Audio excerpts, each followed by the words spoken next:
Beijing 30 Plus Consultation resmi dibuka pada Kamis 4 Desember 2025 di Geraha Oikumene, Jakarta.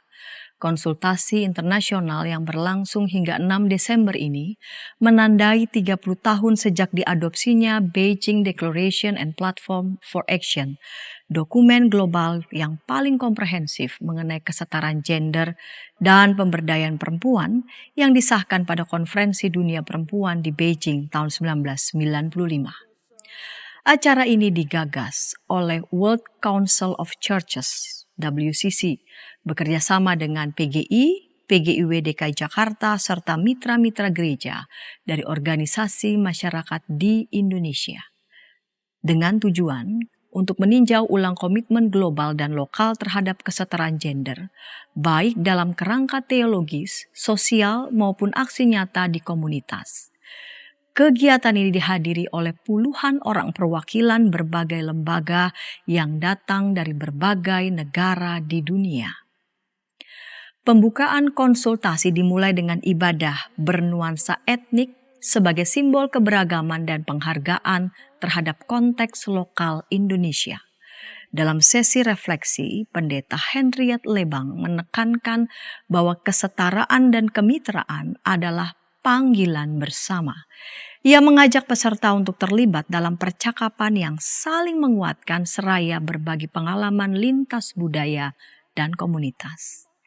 Ibadah ditutup dengan prosesi simbolik yang khas, yaitu seluruh peserta membentuk lingkaran besar sambil memegang pita ungu yang saling terhubung yang melambangkan solidaritas terhadap perempuan yang menghadapi diskriminasi, kekerasan, dan ketidakadilan di berbagai belahan dunia.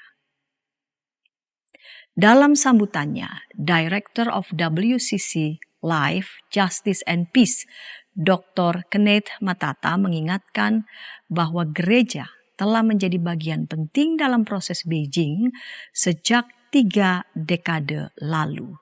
Melalui Ecumenical Decade of the Churches in Solidarity with Women, gereja-gereja dipanggil menghadapi batu-batu besar yang menghalangi kemanusiaan penuh perempuan, patriarki, kekerasan, berbasis gender, dan eksklusi.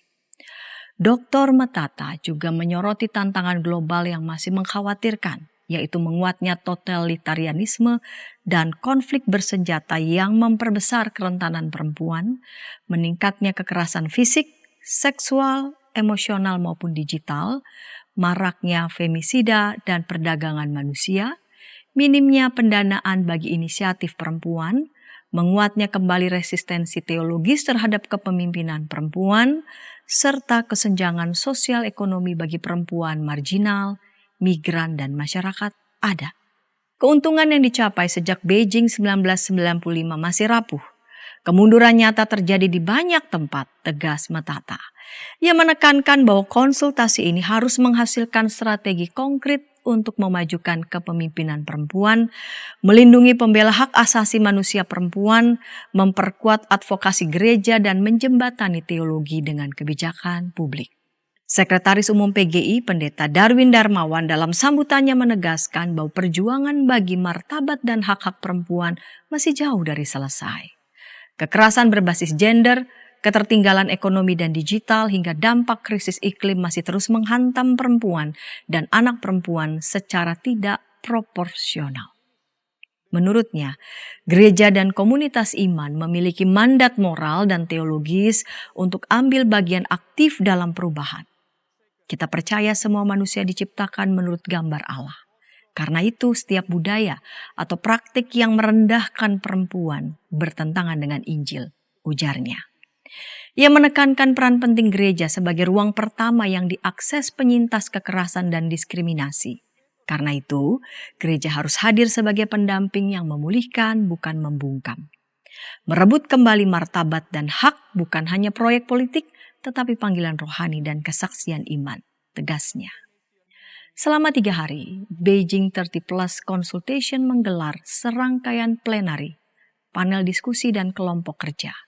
Beberapa tema penting yang dibahas antara lain perspektif masyarakat adat, pelayanan ekumenis yaitu ecumenical diakonia, serta refleksi perjalanan Beijing Platform for Action, masa lalu, masa kini, dan masa depan. Secara khusus Hari Pertama Perempuan ditandai dengan kampanye global Thursday in Black sebagai ekspresi solidaritas internasional menentang kekerasan berbasis gender. Konsultasi ini dihadiri peserta dari berbagai latar belakang. Gereja-gereja anggota WCC, organisasi perempuan, komunitas adat, aktivis gender, dan kelompok masyarakat sipil.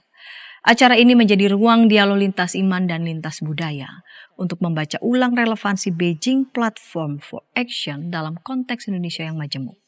Di akhir kegiatan Beijing 30 Plus Consultation diharapkan menghasilkan sebuah pesan bersama sebagai komitmen kolektif gereja dan masyarakat sipil untuk memperkuat keadilan gender, melawan kekerasan terhadap perempuan, dan mendorong aksi nyata di semua tingkatan. Konsultasi ini menegaskan kembali bahwa perjuangan menuju kesetaraan gender bukan hanya urusan global, tetapi juga sangat kontekstual dan menuntut keberanian, kolaborasi, dan komitmen dari semua pihak. Demikian kabar Oikumene dari YKB TV untuk gereja-gereja di Indonesia.